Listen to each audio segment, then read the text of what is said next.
Alright guys, so this is going to be a bit of a shorter video today because I'm sure a lot of you have already seen a lot of these cards are starting to take a dip. So it's going to be a little bit of a review for some of you guys, but we are seeing a lot of these IR cards start to pull back. The Magikarp is actually one of the biggest ones. This was up to about $280. And over the past couple days, we did have a sale today at $290, which kind of, goes against the grain. But most of the recent sales have been in that $220 to $240-ish range. The Drowsy, this was obviously a big one that got pumped, and we're already back down to kind of where it was pre-pump, around that 40, 41-ish dollar range. And you do have near mint sales from today under $40, right at $39.99, I guess. So pretty much $40. At the Eevee, this is another kind of big one, I guess, from Twilight Masquerade. This was over $100 back in early February, and it's now settling back down in that low 80-ish dollar range, high $70 range. The Bulbasaur and the Squirtle from Stellar Crown, both of these were getting close to $80. I believe the Squirtle actually at one point was over $80, and they're both settling in that 70, maybe 65-ish range, $70 range. And again, recent sales on the Squirtle, you even have a couple as low as $53. That was for a light blade though. So again, probably closer to 60, 65. The Pikachu EX from Surging Sparks, this one's not taking a huge hit. But it has slowly fallen from around $475. And most recent sale is $405, $404. Again, a couple days before that, $460. So do with this information as you will, but it does seem like it is slowly coming down a little bit, which is probably to be expected. The Persian from Shrouded Fable, this was over $80, I believe, at its high. And most recent near mint sales, $52. So we've seen a large pullback on that. Still higher than where it was before the pump, around that $25 range. The Mew EX from Paldean Fates, this was well over $400 at one point. Most recent sales now in that $350 range, which kind of makes sense. And then that's kind of it for SV era. We do have a couple of the alt arts from Sword and Shield that are slowly starting to pull back. The Gengar was around $750-ish, and you do have a recent sale at $750. Before then, $560, $650, $670. So we are seeing a slow pullback based on recent sales there.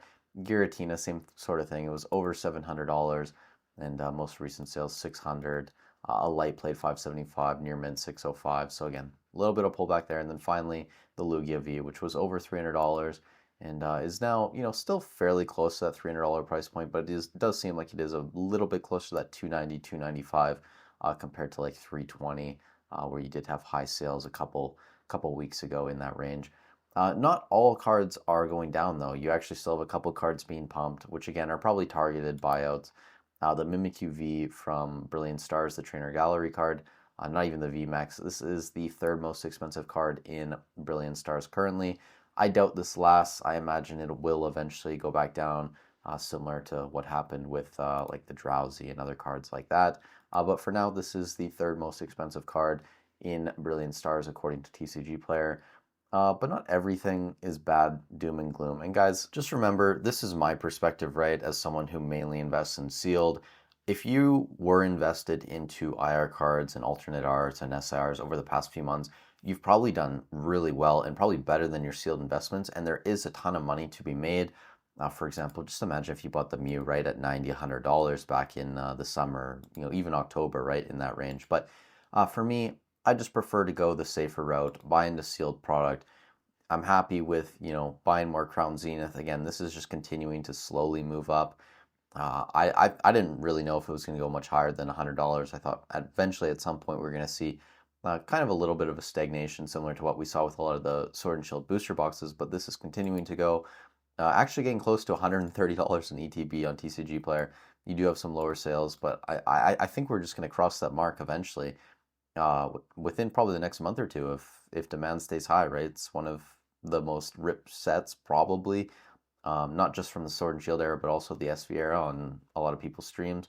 Outside of this, though, another thing I wanted to bring people's attention to, Astral Radiance has actually overtaken Silver Tempest in terms of booster box price, and it's continuing to see a climb, right? And I think a lot of this has to do with the Machamp V is starting to move into that 170 range. People probably thought it was undervalued around 120. And then the Starmie, obviously Misty, we are going to see some of her Pokemon in Heatwave Arena, I guess, which is going to be in Destined Rivals, the Lapras and Psyduck. But this card has continued to climb from that $80-$90 range, over $100. And yeah, just in general, I think the Garchomp is holding strong now. The Origin Form Dialga and Palkia V, both of these have moved from that $50 range up to around $70. The Beedrill has recovered a bit from around, what, 28, 29, $30 up to over 40, so a 33% move there. Zacian V, obviously we're going to get Hop Zacian in Journey Together, I believe. This card's gone from like $10 to $25, so I think people are starting to realize Astral is a lot better than what a lot of people thought, myself included.